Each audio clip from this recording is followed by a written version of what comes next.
Urdu point की videos देखने के लिए हमारा चैनल सब्सक्राइब कीजिए और बेल के आइकन पर क्लिक कीजिए ताकि आप हमारी तमाम आने वाली वीडियो से बाखबर रह सकें। अस्सलामुअलैकुम नाजरीन, उर्दू पॉइंट के साथ मैं हूँ आपकी मेज़बान कवल आफ्ताब।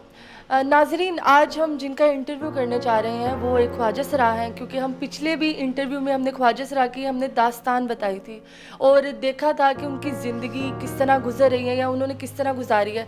तो आज हमारे पास एक नई दास्तां है, दास्तान ख्वाजा सरा। तो हम उनके पास चलते हैं, उनसे बात करते हैं, उनसे जानते हैं कि उनकी ज़िंदगी में क्या मसले मसाइल हैं और वो किस तरह अपनी ज़िंदगी को गुजारेंगे। तो मेरे साथ शवनिया है, तो मैं शवनिया से बात करती हूँ और शवनिया की दोस्त भी यहाँ फैसलाबाद से लाहौर आई हुई हैं। मैं उनसे भी बात करूँगी, उनकी ज़िंदगी के बारे में भी जानूँगी। तो पहले हम चलते हैं शवनिया के पास और जानते हैं उनकी ज़िंदगी के बारे में। अस्सलाम वालेकुम।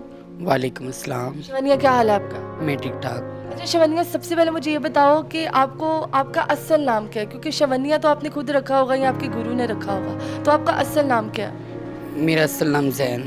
आपका असल नाम जैन है? जी। और आपको घर से निकले हुए कितनी देर हो गई? मुझे घर से निकले 5 साल हो गए। 5 साल हो गए। जी। अभी आपकी उम्र क्या है? मेरी उम्र 22 साल। मतलब कि आप 17 साल की उम्र में घर से बाहर निकले। जी। तो घर से कोई बाहर निकल की एक ख़ास वजह ना, कि अगर हमें कोई तंगी हो या कोई मसले मसाइल हो, कोई ताने खींच रहा हो, कोई गलत नज़र रख रहा हो या कोई आपको वो वाले आपके हक़ ना दे रहा हो जो आपको चाहिए होते हैं, कोई ऐसी वजह एक?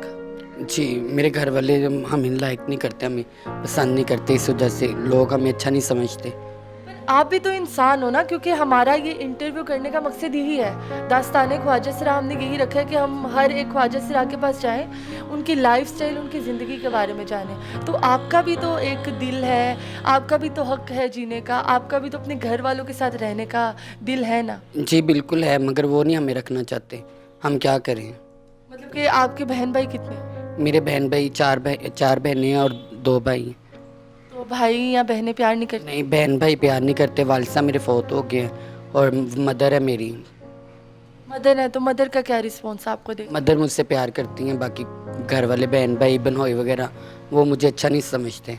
अच्छा नहीं समझ। जी। अच्छा मुझे शवनिया आप ये बताओ कि आपको कब पता चला कि आप एक ख्वाजा सरा हो या आप अपने बहन भाइयों से अलग हो? जब मैं डांस वगैरह फंक्शन वगैरह पे जाना शुरू हुई, कमाना शुरू हुई, तब मुझे पता चला कि मैं एक ख्वाजा सरा हूँ। मतलब कि आपको स्पेसिफिक किस चीज़ से पता चला? एक ख़ास चीज़ होती है ना, जैसे कि मैं लड़की हूँ, या क्योंकि आप एक ख्वाजा सरा हैं तो आप लड़कियों की तरह बनती संवरती हैं, तो आपका भी कभी अपनी बहनों को देख के दिल किया होगा कि मेरी भी शादी हो तो मैं भी इस तरह सजूं, मुझे भी कोई मेरी ज़िंदगी में कोई एक मर्द आए जो मुझे इस तरह हकूक़ दे मुझे, क्योंकि बंदा थक जाता है लोगों के आगे, लोगों से पैसे मांगना या बधाइयाँ लेना। क्योंकि मुझे आपने बताया कि आपने, हमारी काफ़ी लंबी डिस्कशन हुई है जिसमें आपने मुझे बताया कि आप बधाइयाँ लेती हैं, आप फंक्शन पे जाती हैं, तो आपका कभी ख्वाहिश नहीं थी कि शादी हो या कुछ भी ऐसा, या कभी किसी से आपको मोहब्बत हुई हो? जी, इस तरह तो इंसान को हर किसी को होती है, मगर क्या करें, हमारे घर वाले हमें अच्छा नहीं समझते। घर वाले अच्छा नहीं समझ? नहीं। तो कभी आपने शादी का सोचा हो? नहीं, कभी ऐसा नहीं सोचा। कभी कोई लड़का आया हो ज़िंदगी में जिसने आपको कहा हो कि मैं आपको सारे हक देता हूँ, ये काम छोड़ दो?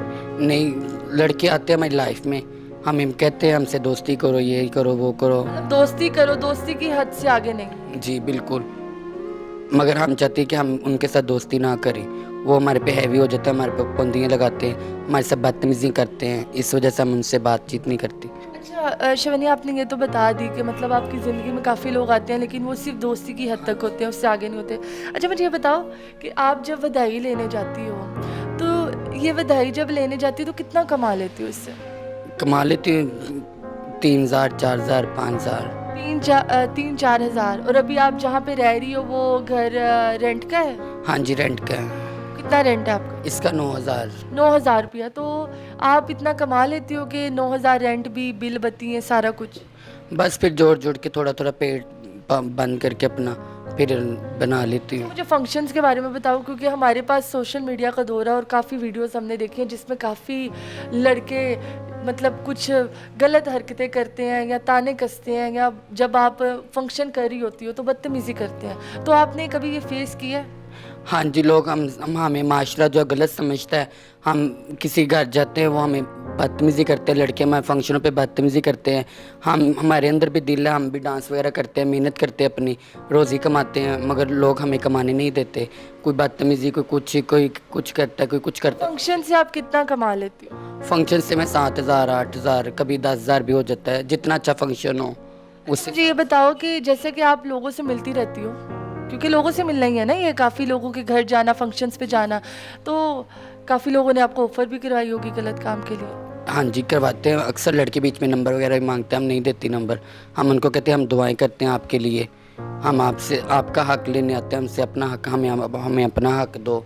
तो लोग हमसे नंबर शंबर मांग के गलत रिलेशन यूज़ करना चाहते हैं, मगर हम नहीं करती। अच्छा, मुझे ये बताओ कि आजकल ना जिस्म फरोशी और मांगना और ये काम काफ़ी बढ़ चुका है, क्योंकि ख्वाजा सरा हम अपने बड़ों से सुनते आए कि वो बधाइयाँ लेते हैं या फिर नाचते हैं, क्योंकि हमारे बड़ों ने हमें ये बताया। लेकिन आजकल ख्वाजा सराओं में ज़्यादा जिस्म फरोशी है और ज़्यादा मांगने पे आ जाते हैं, इसकी कोई ख़ास वजह? जिस्म फरोशी तो इंसान अपनी मजबूरी के लिए करता है। कोई ख्वाजा सरा जो अच्छे नहीं होते, खूबसूरत नहीं होते, वो जिस्म फरोशी करते हैं। जो खूबसूरत होते हैं, अच्छे होते हैं, वो फंक्शंस वगैरह करते हैं, मांग के अपना हक पूरा करते हैं वो। अच्छा, आपको काफ़ी ज़्यादा ऐसे नौजवान लड़के हैं जो कि अपने आप को बदल के, अपने आप को अपना गेटअप बदल के ख्वाजा सरा बन के मांग रहे होते हैं, तो आपको नहीं लगता कि वो आपका हक ले रहे हैं? जी बिल्कुल लगता है, वो हमारा माशरा ख़राब कर रहे हैं, हमारे ख्वाजा सरा पे लीक लगा रहे हैं। अच्छा, मुझे ये बताओ कि पाकिस्तानी एक मुसलमान होने के फ़र्ज़ पे आपको आपके सारे हक मिल रहे हैं यहाँ पर? नहीं, आपको कभी कभी क्या मतलब, कभी कोई ऐसा वक्त आया हो कि जब घर में ना खाने को, ना कोई फंक्शन हो, ना कोई बधाई हो, तो तब आपने किस तरह सरवाइव किया? बस फिर मजबूरी बैठ जाते हैं हम लोग।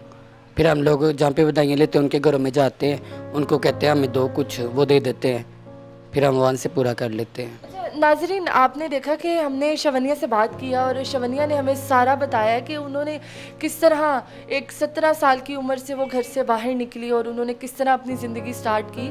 तो हमारे साथ फैसलाबाद से आई हुई शवनिया की दोस्त सिमरन भी है, तो मैं सिमरन से भी बात करूँगी और जानूँगी थोड़ा सा उसकी ज़िंदगी के बारे में भी कि वो क्या कहती है इस पर और उसकी दास्तान क्या है। तो मेरे पास सिमरन है, तो मैं सिमरन के पास चलती हूँ, सिमरन से बात करती हूँ। अस्सलाम वालेकुम। वालेकुम सलाम। अच्छा सिमरन, मुझे ये बताओ कि आप कब घर से निकली थी बाहर? मैं 2.5-3 साल हो गए हैं। 2.5-3 साल हो गए। जी, आपका असल नाम क्या? मेरा असल नाम जवाद है। जवाद है। जी, और अभी आपने सिमरन आपके गुरुओं ने रखा है या आपने खुद रखा? उन्होंने मेरा नेम रखा है। गुरु ने रखा है। जी, अच्छा, ये मुझे बताओ, ये गुरु का क्या कॉन्सेप्ट है? क्योंकि माँ बाप और रिश्तेदारों का तो हमें समझ आता है, ये गुरु का और एक चेले का क्या आपस में रिश्ता है?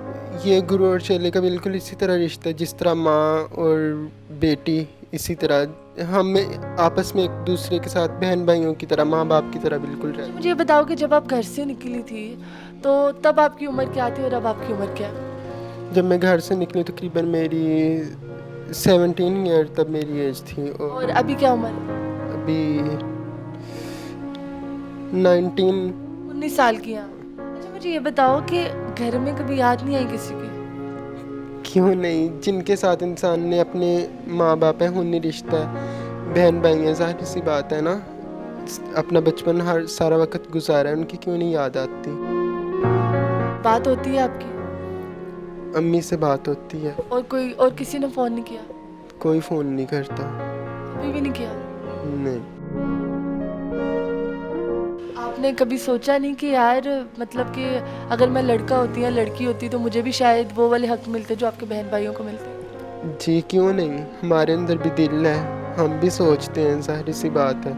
हम अक्सर रात को इस तरह लेट जाना और लेट के फिर ख्याल आते हैं कि अगर मैं भी अपने घर में होती, अगर लड़की होती या लड़का होती, तो अपने दूसरे बहन भाइयों की तरह अपनी लाइफ जो है वो गुजारती। मैं क्यों इस तरह हूँ, क्यों ये लाइफ में गुजार रही हूँ। हम बाहर जाते हैं, छोटे छोटे बच्चे भी हैं, ये शीमेल जा रहा है, ये इस तरह जा रहा है, पीछे से आवाज़ें देते हैं। बुरा भला कहते हैं। जी तो जिस तरह मैंने ये बात की कि आप भी फंक्शन करती हैं, हाँ जी, मैं फंक्शन करती हूँ। फंक्शन पे जब जाती हैं तो वहाँ पे भी आपको हर तरह के लोग मिलते होंगे, तो कभी आपने इनसिक्योरिटी फील नहीं की कि यार मैं कहाँ फंस चुकी हूँ? बस फिर माशरे को हमें एक्सेप्ट करना पड़ता है। अच्छा, मुझे ये बताओ कि सिमरन, आप पढ़ी लिखी हो, कितना पढ़ा आपने? मैंने मैट्रिक किया हुआ है। मैट्रिक किया हुआ? किस में किया हुआ? मैंने साइंस में बायो रखी थी। अच्छा, बायो रखी थी, मतलब आप लाइक हो। हाँ जी। तो जब आप एक आपका स्कूल का दौर था, जब स्कूलिंग थी, तो तब वो जो आपके जो साथ क्लास फेलो होते थे, उनका क्या कहना था? बस क्लास फेलो से तो मैं इतनी ज़्यादा एक दफ़ा तंग होगी, मैंने कहा मैं स्कूल छोड़ दूँगी। बस घर भी नहीं थी बताती, घर बताते तो घर वाले क्या कहते, वाले कहते थे कि तुम लोग, अब्बू ने कहा तुम्हारा रवैया नहीं ठीक, तुम ये पैंट डालते हो, पैंट पता नहीं तुम किस तरह की डालते हो, शर्ट तुम्हारी इस तरह की, तुम्हारा मुंह क्यों इस तरह का। मुंह ज़ाहिर सी बात है, मैंने अपना खुद तो नहीं ना बनाया, ये तो अल्लाह ताला ने बनाया है। तुम्हारे यहाँ पे बाल नहीं है, यहाँ पे बाल क्यों नहीं है, तुम्हारे बाल इस तरह के क्यों हैं, ये इस तरह की बातें। पेरेंट्स, एक दिन मैं इस तरह सोई हुई तो अब्बू ने मुझे मार के जगाया, तो मुझे मार के कहते हैं कि तुमने अपना क्या हाल बनाया हुआ है। तो बस उसी दिन से काफ़ी उनकी पहले बातें सुनी। जब मैंने मैट्रिक कर लिया तब मेरे अब्बू ने मेरे साथ इस तरह की मुझे काफ़ी मारा। फिर मैंने कहा मैं आपके पास नहीं रहूँगी, मैं यहाँ से चली जाऊँगी ना। तो भाई ने, मेरे बड़े भाई ने और अब्बू ने मुझे संगल लगा के घर में ना बांध दिया। 1-2 रात के लिए उन्होंने मुझे बांध दिया। तो बस फिर मैं इसी तरह रोती रही, तो कुछ खाया पिया भी नहीं। तो मैंने कहा मुझे कितनी देर, सारी ज़िंदगी नहीं आप बांध सकते। अच्छा, जब आप घर से बाहर निकली हो तो आपको कैसे पता था कि मैंने इसके पास जाना है, गुरु के पास? आपका पहले ही राब्ता था उनसे? मेरा किसी के साथ कोई राब्ता नहीं था। आप किस तरह पहुंची गुरु के पास? अल्लाह के आसरे पे घर से निकल गई थी। अल्लाह के आसरे पे घर से? कोई मेरे पास आसरा नहीं था, कोई मेरे पास घर नहीं था। शुक्रिया। नाजरीन, आपने देखा कि मैंने सिमरन और शवनिया से बात की और उनकी दास्तान ख्वाजा सरा, उनकी ज़िंदगी का सफ़र जाना। आपने देखा भी कि सिमरन अफसरदा भी हो गई थी, क्योंकि घर वालों की तो याद हर बंदे को आती है। हम अगर कहीं बाहर भी जाएं, आउट ऑफ सिटी भी जाएं, आउट ऑफ कंट्री भी जाएं, तो कभी ना कभी तो हम घर लौट कर आते हैं, चाहे 1 साल बाद आएँ, चाहे 10 साल बाद आएँ। तो हमें अपने माँ बाप की याद सताती है, अपने बहन भाइयों की याद सताती है। तो ये ख्वाजा दास्तान ख्वाजा सरा आपको बताने का, सुनाने का और दिखाने का मकसद यही है कि आप इन लोगों को भी अपने जैसा समझें, इन लोगों के हक़ इन्हें दें, इन लोगों की ज़िंदगी में सुकून दें। हम ताने कसते हैं, हम इन पे जिस्म फरोशी का इल्ज़ाम लगाते हैं, हम इनको मांगने पर मजबूर करते हैं, हम इनको खुद ही नचवाते हैं, इन पे बातें कसते हैं। तो इस चीज़ से हमें थोड़ा सा परहेज़ करना चाहिए। उम्मीद करती हूँ आपको आज की दास्तान ख्वाजा सरा बहुत पसंद आई होगी। मज़ीद इस तरह की वीडियोस देखने के लिए और दास्तानें सुनने के लिए उर्दू पॉइंट को देखना मत भूलिए। अभी तक के लिए अपनी मेज़बान कवल आफ्ताब को दीजिए इजाज़त। खुदा हाफ़िज़।